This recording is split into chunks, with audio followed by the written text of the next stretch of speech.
හැම අවස්ථාවකම අලුත් නිර්මාණශීලී දෙයක් කරන්නට තරුණ නායකයෙක් හැටියට එතුමා දැඩි උත්සාහයක් ගන්න කෙනෙක්. එවැනි සාර්ථක වැඩසටහන් රැසක් ඉදිරිපත් කරපු කෙනෙක්. දකුණට මහත් දායාදයක් වූ මහ කවි මුනිදාස් කුමාරතුංගයන් මෙන්න මෙහෙම කියනවා.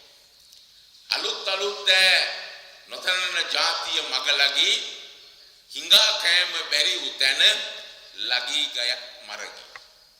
අනේ නිසා මේ සමාජය තුළ ජීවත් වෙනකොට අලුත් නිර්මාණශීලීව සමාජයට ප්‍රයෝජනවත් දෙයක් අපි ඉටු කළ යුතුයි. එහිදී ප්‍රදේශීය විහාරස්ථාන මූලික කරගෙන මෙවැනි සත්කාරයක් ආරම්භ කිරීම ඉතා වැදගත් කාලෝචිත පියවරක් හැටියටයි මම දකින්නේ.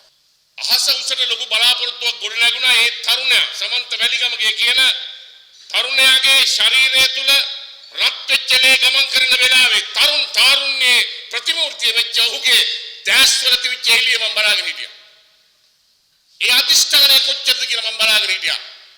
මම හිතනවා මම වගේ වැඩි හිටියෙකුට දැස් පියාගන්න පුළුවන් බය නැතුව සමන්ත වැලිගමගේ මේ රට බාර ගන්න ඉන්නවා.